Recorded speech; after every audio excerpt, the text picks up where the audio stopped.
Hello, welcome to today's lesson. Today is a grammar lesson. We are working on modal verbs. More specifically, we are using modal verbs to express ability, permission, obligation, advice, suggestion, and request. If you're ready, let's get started. First of all, let's watch a video from Les Éditions Hatier, which explains the difference between the verbs.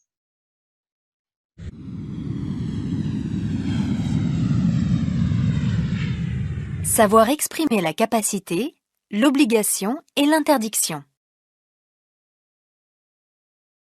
La capacité, l'obligation et l'interdiction peuvent être exprimées par des modaux ou des expressions de modalité.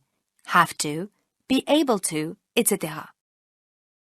Les 5 modaux principaux sont au présent, can, may, must, shall, et will, au prétérite, could, might, should, et would.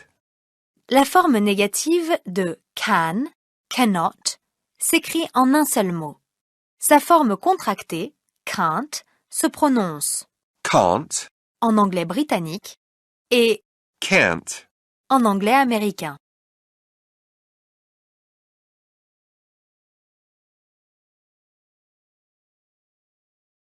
Les caractéristiques des modaux sont les suivantes. Ce sont des auxiliaires. Leur interrogation et leur négation se forment directement, sans do, does, did. Ils ne prennent pas de S à la troisième personne du singulier. Ils ne sont jamais précédés ni suivis de to. Ils n'ont pas d'infinitif, ni de forme en ing, ni de participe passé. Quand on a besoin d'un infinitif, d'une forme en ing ou d'un participe passé, on utilise un équivalent. Dans un groupe verbal, il ne peut y avoir qu'un seul modal, qui est nécessairement placé en tête. He must be able to do it. Il doit être capable de le faire.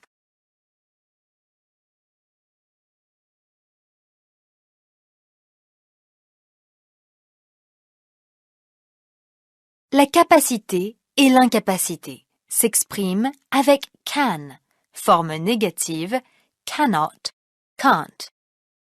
Le présent can est l'équivalent habituel du français je peux ou parfois je sais. Can I help you? Je peux vous aider? Can you swim? Tu sais nager? You can't vote if you are under 18. On ne peut pas voter si on a moins de 18 ans. Le prétérit could, forme négative could not, couldn't, est l'équivalent habituel du français je pourrais. Could you lend me 10 euros? Tu pourrais me prêter 10 euros?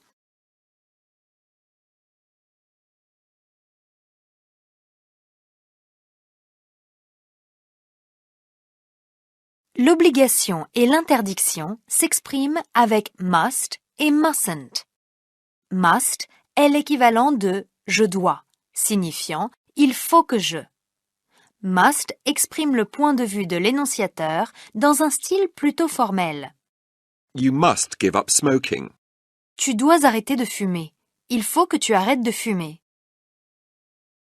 Mustn't est l'équivalent de je ne dois pas, il est interdit que je.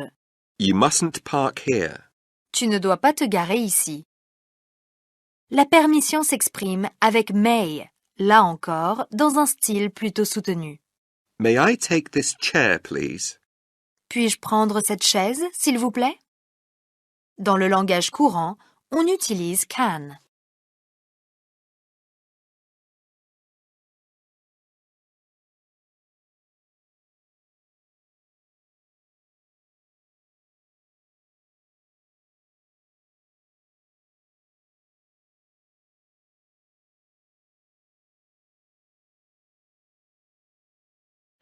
In this table, you can see the different modals and what they're used for. Can is used for la capacité ou l'incapacité. Must is used for obligation. Mustn't is used for interdiction. May, may not, or can, cannot, if you're being very informal, for permission. And should or shouldn't is used for advice or suggestion. If you have everything memorized, let's move on to the exercises. Exercise 1. We have to use can or can't or should or shouldn't. Sarah, I'm hopeless. I speak English properly. In French. Je suis nulle, j'ai pas d'espoir. Je parler anglais correctement. Je ne sais pas, je ne peux pas parler anglais correctement. I can't speak English properly. Debbie, you say that. You improve really fast if you listen to podcasts in English. In French, tu dire ça. Tu t'améliorer très rapidement si tu écoutes des podcasts en anglais. So Debbie, you shouldn't say that. Tu ne devrais pas dire ça. You can improve really fast if you listen to podcasts in English. Tu peux t'améliorer très vite si tu écoutes des podcasts en anglais. Sarah, why I listen to podcasts? Pourquoi je écouter des podcasts? Pourquoi je devrais écouter des podcasts? Why should I listen to podcasts? Debbie, well, podcasts be funny and entertaining. They also be informative. Les podcasts être drôles et divertissants. Ils aussi être informant, c'est-à-dire qu'ils peuvent vous informer. Podcasts can be funny and entertaining. They can also be informative. You can learn lots of things. Tu peux apprendre plein de choses. You go onto the internet and find subjects you're interested in. Tu aller sur Internet et trouver des sujets qui t'intéressent. You should go on the internet. Tu devrais. You travel without your headphones. Podcasts are great when you're bored on a long train or bus ride. Tu voyager sans tes écouteurs. Les podcasts sont géniaux quand tu t'ennuies pendant un long trajet en train ou en bus. Tu ne devrais pas voyager sans tes écouteurs. You shouldn't travel without your headphones. If you want to be dramatic, you can say, oh, you can't travel without your headphones. Tu dois absolument pas. C'est pas possible, tu peux pas. Tu ne dois pas, tu peux pas voyager sans tes écouteurs. Qui peut, voyons. So you shouldn't is really advice, c'est un conseil. You can't is very dramatic. So you choose. Next, you start as soon as possible. Tu commencer aussitôt que possible, dès que possible. You should start as soon as possible. This is advice again. And Sarah, finally, I will, I promise. Je le ferai, je te promets. Let's move on to exercise 2. Exercise 2 translates into French the following phrases. You should arrive early or your audition will be cancelled. Before an audition, you must dress appropriately. Don't look like a clown. You shouldn't wear too much makeup. You mustn't eat chewing gum while you're auditioning. You must speak as clearly as you can. So exercise 2, translate the following phrases. These are a list of advice given by, I think it was a YouTuber for actors and people who want to do auditions.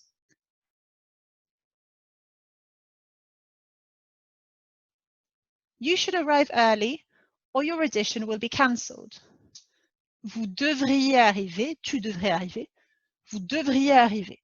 Vous devriez arriver tôt, en avance, ou votre audition sera annulée.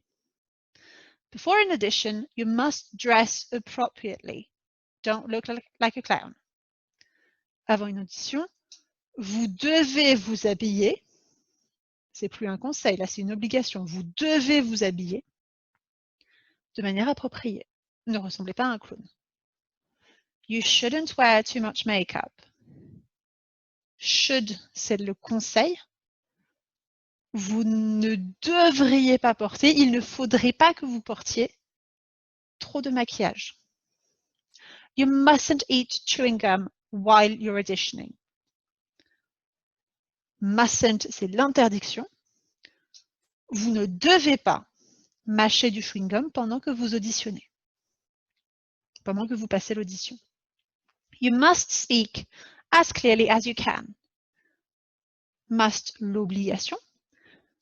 Vous devez parler aussi clairement que possible, aussi distinctement que possible.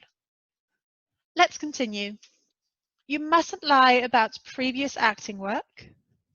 You must know your lines by heart. You can't hesitate, the jury won't accept it. You shouldn't imitate other actors. Find your own style, your own voice. Be confident, you can achieve your goals.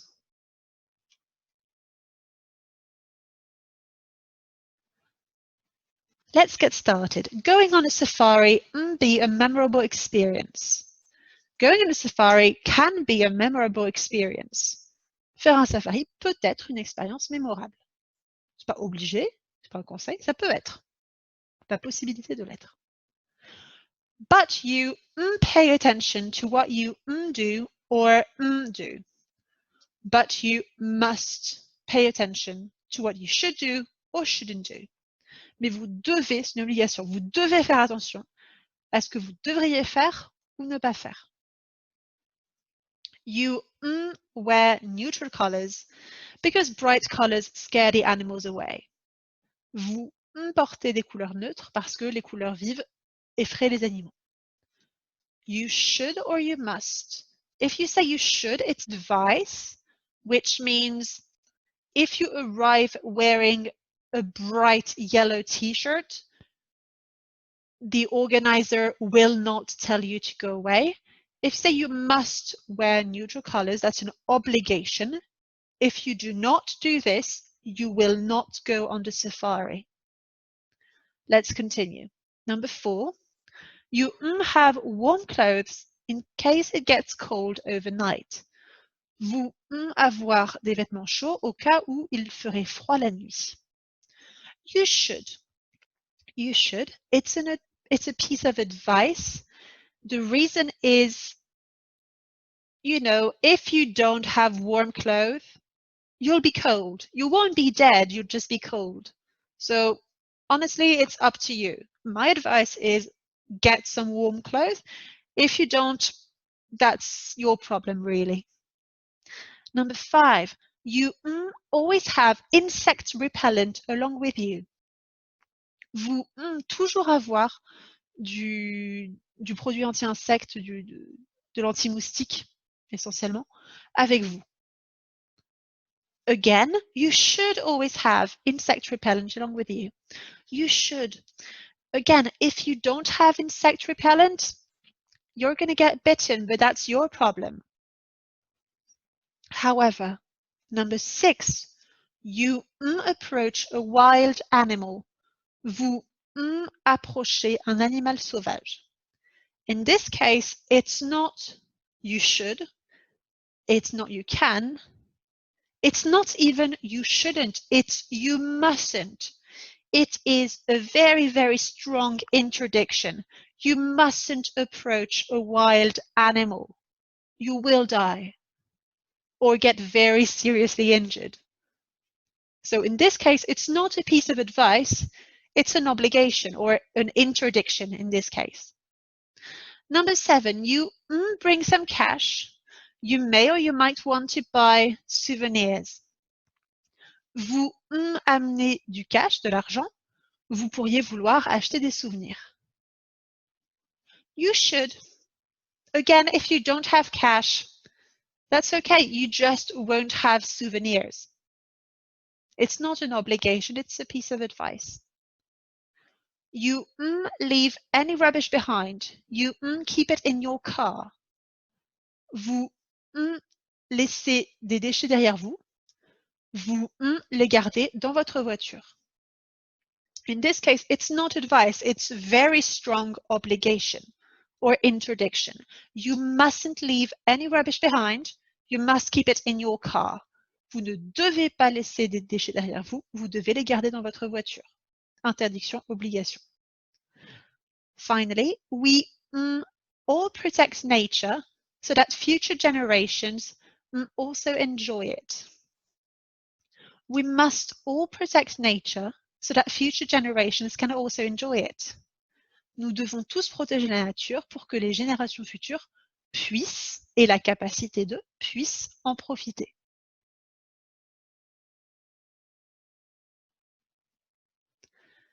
Tu aurais dû travailler davantage. You should have worked more. You should have studied more. Ici, on voit que c'est quelque chose qui aurait dû être fait. Dans ce cas, on utilisera should, le modal du conseil, tu aurais dû. Tu devrais au présent, tu aurais dû au passé, plus have, plus le participe passé du verbe qui nous intéresse, en l'occurrence travailler ou étudier. You should have worked more, you should have studied more. Number 2, tu n'aurais pas dû sortir si souvent. Même chose. You shouldn't have gone out so often. You shouldn't have gone out. To go out, sortir. Le participe passé, gone out. You shouldn't have gone out so often. Tu aurais pu avoir ton examen si tu avais travaillé davantage. Là, c'est la capacité. C'est pas should, ce sera could. Le passé de can. You could have passed your exam if you had studied more. Je répète, ce n'est pas you can have passed your exam, c'est au passé. You could have passed your exam if you had studied more. Tu aurais pu partir en vacances avec tes amis, ce que tu ne peux plus faire maintenant. Là, on a le passé dans la première partie de la phrase. Tu aurais pu partir, ce que tu ne peux pas faire maintenant. You could have gone on holidays with your friends, which you can't do now. You could have gone, tu aurais pu partir, which you can't do, tu ne peux pas, tu ne peux plus le faire. Tu ne peux pas te plaindre maintenant. Là, c'est du présent. You cannot, you can't complain now. Number 5. Translate the following sentences into French. You should have called for a doctor immediately. Un docteur immédiatement. You should have waited so long. Si longtemps. I couldn't have done all this work without your support. Tout ce travail sans ton soutien ou sans votre soutien. You couldn't have come at a better time. À un meilleur moment. I couldn't have said it better. Mieux le dire.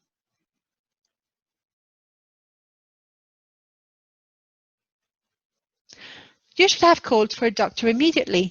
Tu aurais dû appeler, vous auriez dû appeler un docteur immédiatement. You shouldn't have waited so long. Tu n'aurais pas dû attendre si longtemps. Vous n'auriez pas dû attendre si longtemps.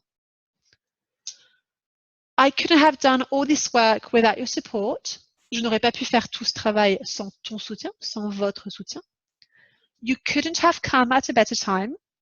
Tu n'aurais pas pu venir, vous n'auriez pas pu arriver à un meilleur moment. I couldn't have said it better. Je n'aurais pas pu mieux le dire. Let's move to exercise number 6. That is our last exercise. Number 6, translate the following sentences into English. Il pleut. Nous aurions dû prendre un parapluie. Nous ne serions pas aussi trempés. Number 2, nous aurions dû partir plus tôt. Nous n'aurions pas raté notre bus. Number 3, nous n'aurions pas dû écouter leurs conseils. Number 4, Nous aurions dû te prévenir avant. Number 5. Nous aurions dû venir un autre jour de la semaine. Number 6. Nous aurions dû téléphoner avant pour avoir plus d'informations.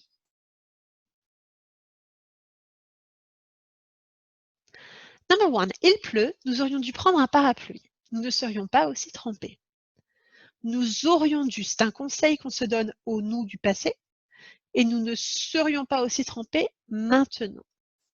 Voyons. It's raining. We should have taken an umbrella. Should have est la contraction de should have. It's raining. We should have taken an umbrella. Nous aurions dû prendre un parapluie. We wouldn't be so soaked or so drenched. Nous ne serions pas. We wouldn't be. Nous ne serions pas aussi trempés. Nous aurions dû partir plus tôt. Nous n'aurions pas raté notre bus. Nous aurions dû, ça c'est un conseil. Nous aurions dû, comme dans la phrase précédente. Nous n'aurions pas, ça c'est pas un conseil, ça c'est la conséquence. C'est comme au-dessus, nous ne serions pas, nous n'aurions pas raté notre bus. Donc, le conseil d'abord. Nous aurions dû partir plus tôt. We should have left earlier. Nous n'aurions pas raté notre bus. We wouldn't have missed our bus. Pourquoi est-ce que c'est wouldn't have missed et pas wouldn't miss? Parce que nous n'aurions pas raté notre bus en français. Ce temps sous-entend que le fait de rater le bus a déjà été fait. Sinon, ce serait nous aurions dû partir plus tôt, nous ne raterions pas notre bus, ce qui est un petit peu étrange. Number 3, nous n'aurions pas dû écouter leurs conseils. On commence à avoir l'habitude de nous aurions dû, nous n'aurions pas dû, avec l'idée de un conseil à notre nous d'avant. We shouldn't have, et là c'est négatif, nous n'aurions pas. We shouldn't have listened to their advice. Attention, advice au singulier, toujours. Si on veut un conseil, puisque advice, les conseils de façon générale, un conseil en particulier, a piece of advice. Number 4, nous aurions dû te prévenir avant. We should have warned you before. We should have warned you earlier. Number 5, nous aurions dû venir un autre jour de la semaine. We should have come another day in the week, another day of the week. Number 6, nous aurions dû téléphoner avant pour avoir plus d'informations. Nous aurions dû téléphoner avant pour avoir plus d'informations. We should have called, we should have phoned before to have more information, to obtain more information. This is the end for today's grammar lesson. I hope you enjoyed it. Maybe it was a bit challenging. If you did exercises 1, 2, and 3 correctly, that's fantastic. Exercises 4, 5, and 6 were more difficult, especially exercise 6. Have a fantastic day. Take care, and I will see you in the next lesson. Bye.